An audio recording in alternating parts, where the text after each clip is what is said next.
Tonight, we report on a police standoff near Soap Lake and why companies outside Grant County will benefit from Grant PUD's low electricity rates. What's happening in sports, Bob? Well, Amber, 4 Manta Rays qualify for the Western Zone's championships, and the Apple Sox wrap up their 3-game series with the Harbor Cats. Take a quick glance at our Weather Center forecast. Good to be with you, everybody. Overnight tonight, a cold front pushes through the area, bringing some changes to the forecast. All the details in a few moments. I'm Amber Jenks, and we have all this and much more on iFIBER 1 News. From the iFIBER 1 HD studio here in the heart of the Columbia Basin, this is iFIBER 1 News. Your #1 source for local news, sports headlines, and our very own Weather Center forecast covering the entire Columbia Basin. This is iFIBER 1 News, and it starts now.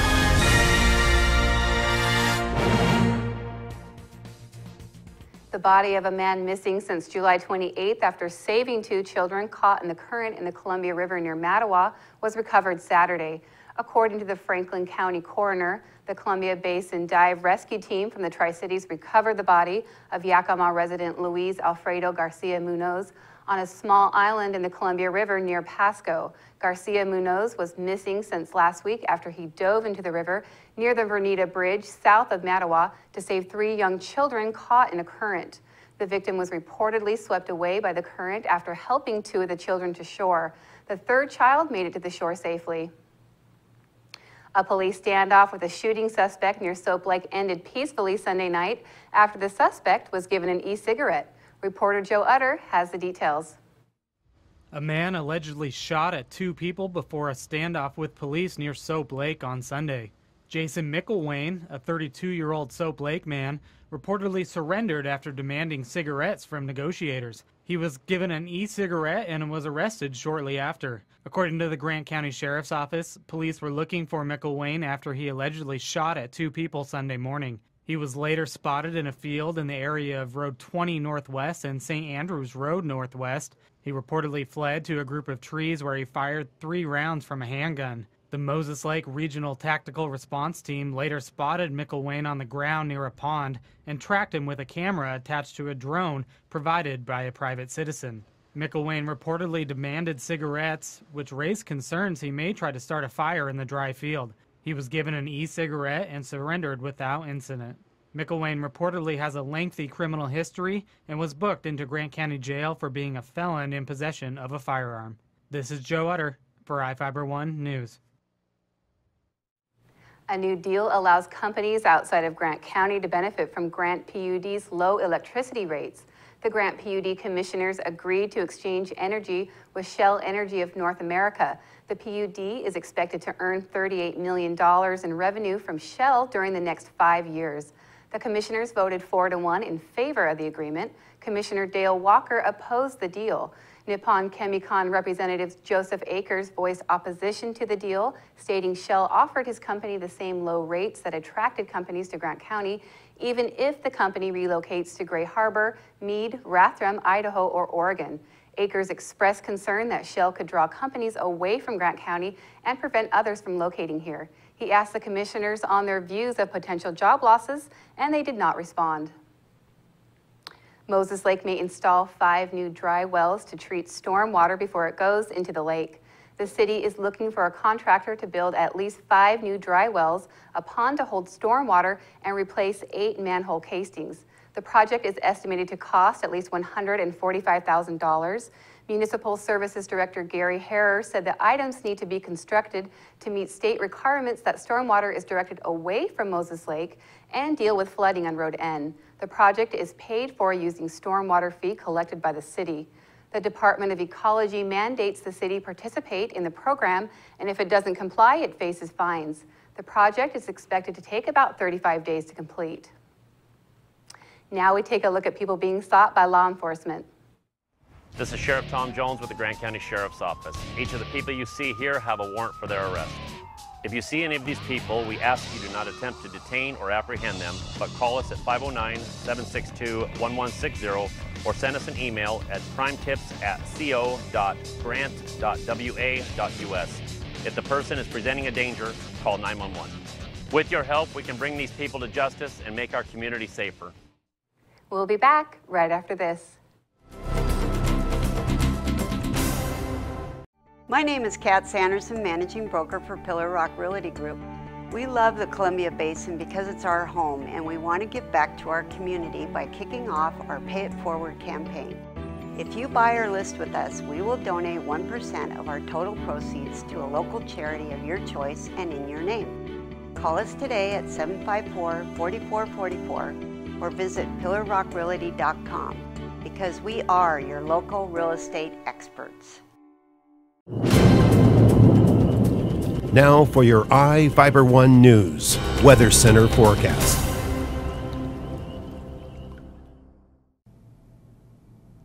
Good to be with you, everybody. I'm Ceci Gutierrez with your local weather report from the One News Weather Center.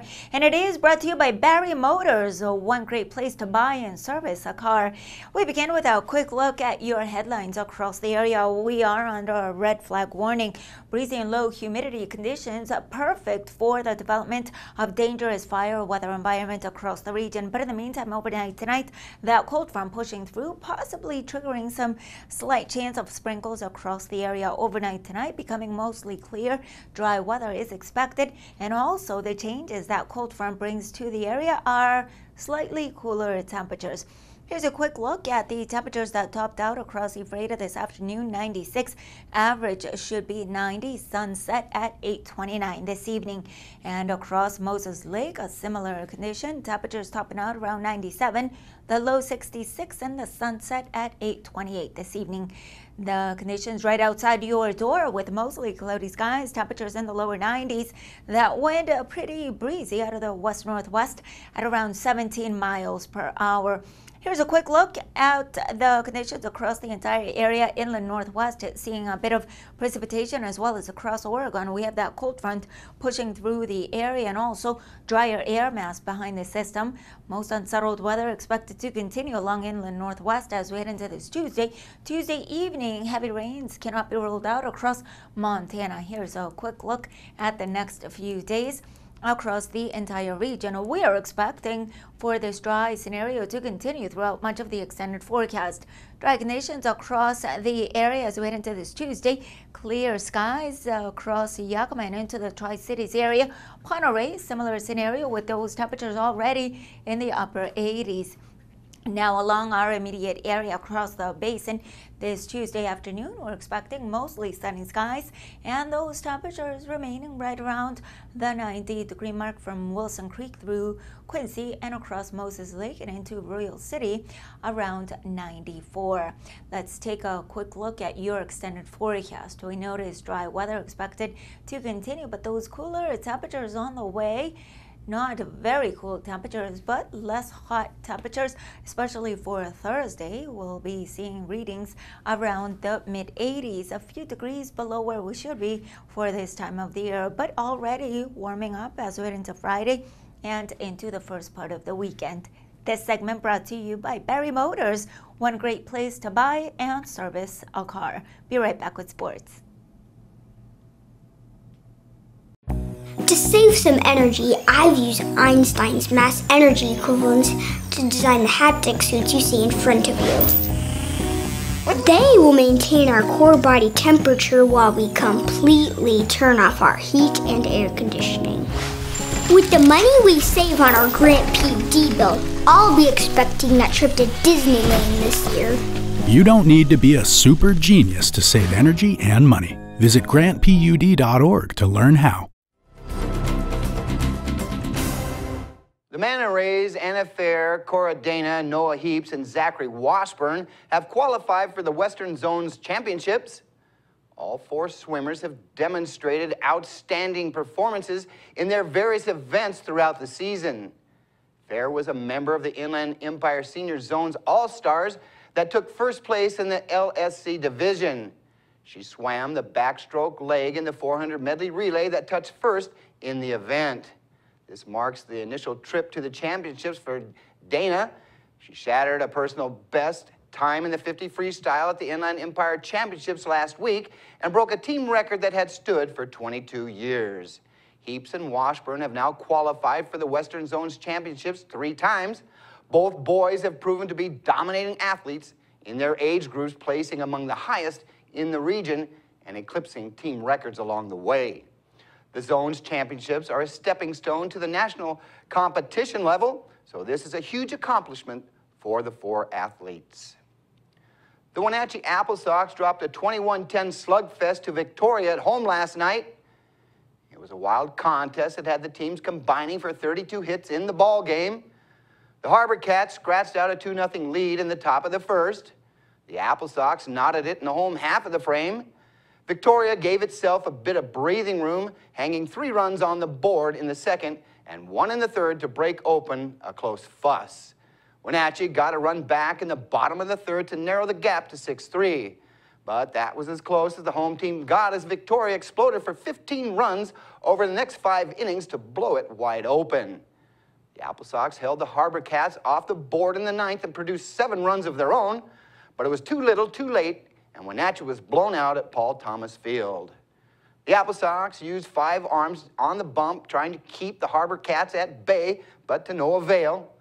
Starter Zach Haggett lasted just 3 1/3 innings, giving up 10 runs off 10 hits, and was tagged with the loss. Wenatchee failed to produce a win in the 3-game series with Victoria and falls to 21-27 on the season.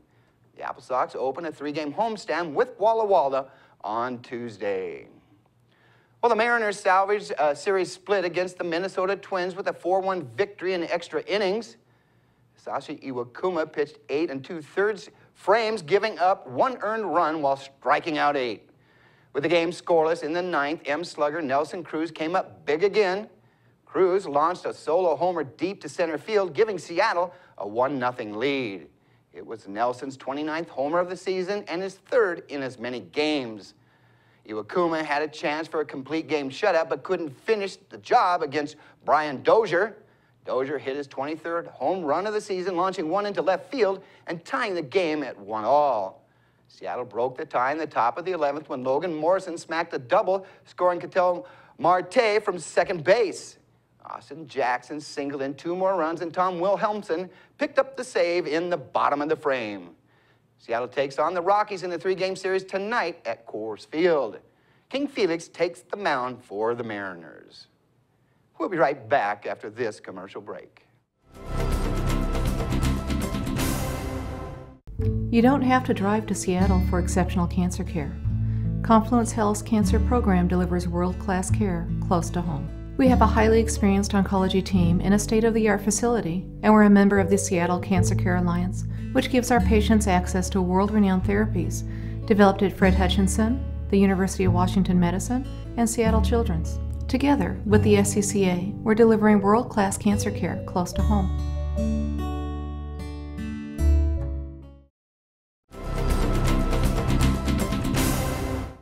Our spotlight story tonight is about an annual fishing derby at Pothole State Park, giving children with disabilities a chance to enjoy the outdoors. Reporter Devin Higgins was there and has the story. The haze of wildfire smoke may have dimmed the skies over Pothole State Park this weekend, but it didn't stop a group of special fishermen from taking to the lake and trying to land a big catch. The annual Cast for Kids Fishing Day returned to the park with about 20 kids and dozens of volunteers taking part. CAST stands for Catch a Special Thrill, and the program provides special needs children opportunities for day fishing trips all over the country. CAST Executive Director and champion bass fisherman Jay Yellis talked about the event.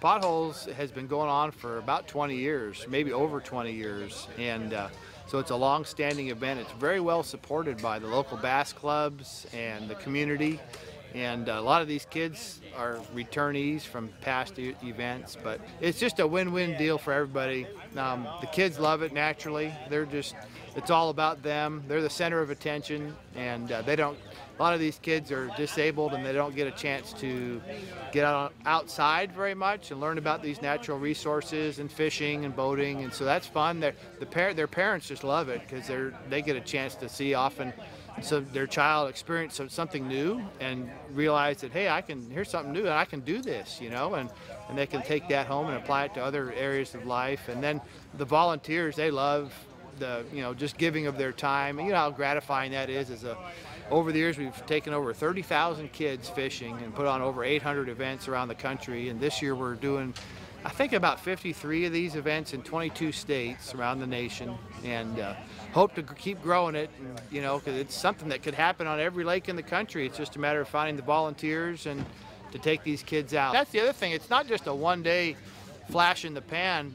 We're teaching a lot of these, the volunteer boaters are really good fishermen, and they're teaching these kids how to fish. They're teaching them some fishing skills. They're teaching them, you know, boating skills about the lake and, you know, about natural resources.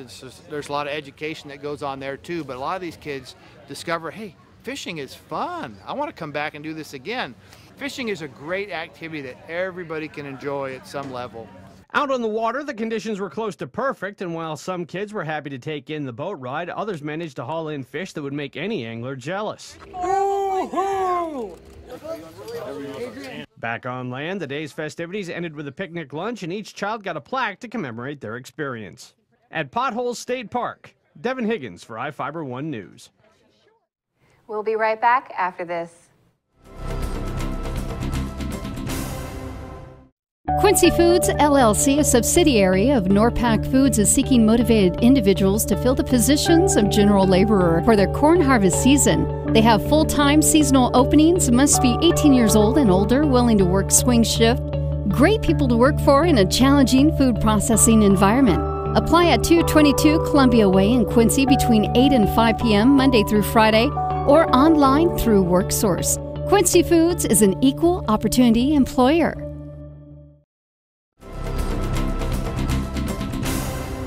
Welcome back. Emergency vehicles are going to have an easier time accessing the runways at Grant County International Airport. The Port of Moses Lake Commissioners awarded a $417,000 contract to repair the primary emergency access road. The road connects the terminal to the airport's 2 runways and the control tower. Fire and emergency crews can use the road to access the area in as quickly as 3 minutes. FAA officials approved the project. The administration is paying roughly 90% of the cost. Work is scheduled to begin in mid-August and conclude in October. 2 men allegedly broke into a vehicle and stole a pair of helicopter pilot headphones. A resident in the 500 block of South Grand Drive reportedly noticed 2 men breaking into a vehicle late Wednesday night. According to Moses Lake Police, the vehicle's owner told police a case with $1,000 headphones he uses for flying a helicopter and several items from the glove compartment were missing. Officers reportedly noticed 2 men in the area earlier in the night. According to Captain Dave Sands, police later located 20-year-old Travis Brown and 19-year-old Gabriel Alvarado near East Olive Avenue. The men reportedly matched the description of the suspects. The 2 allegedly admitted to stealing the headphones, which they threw into a yard. A new bicycle shop is opening in Soap Lake, offering used bikes and bike rentals as well as maintenance services. Reporter Jeff Chu has a story. You'll Be Fit Bike Shop is Soap Lake's newest retail business. The shop at 212 East Main Street is owned and operated by Christine Quantz and Carlos Balderas. Quantz, a competitive bike racer and runner, also manages You'll Be Fit Gym on Main Avenue. A serious mountain biker and Soap Lake volunteer firefighter, Balderas helps run the shop as the lead bike technician. I just started racing one day and started cycling, and that's what I like to do, so it's my hobby. I'm also involved with the community. I'm also on the fire department for Soap Lake, and I love this little town and like to help out as much as I can. Balderas built his own custom mountain bike, which he primarily rides for 14 miles on Beasley Hill with a friend. He has more than 20 years' experience as a bike technician and is training another technician at the shop. Besides bike tune-ups, maintenance, repairs, and powder coating, the shop rents and sells used bikes. Business hours are 10 a.m. to 6 p.m. Wednesday through Sunday. I'm Jeff Chu for iFIBER 1 News. In Northwest News, a group called Grow for Vets has been handing out cannabis for military veterans for treatment for post-traumatic stress disorder. The group is now on tour with the goal of helping 1 million veterans. CNN's John Bowen has a story. And now we've created a tour around the country called the Save a Million Vets Tour. Veterans lining up early in Rhino's Taxi District, most wearing their colors, letting folks know where they served. 6970 Central Highlands. I served over in Okinawa. Todd Mitchum came up with the first social sharing network for cannabis users. Now he's partnering with Grow for Vets, helping vets get medication. Literally, we're going to every legal state in the country, holding events like this, giving cannabis to veterans as much as we can. Well, when you ask these vets what they're talking about, it's all about cannabis and how it relieves symptoms of PTSD. People say that, cannabis is bad for you.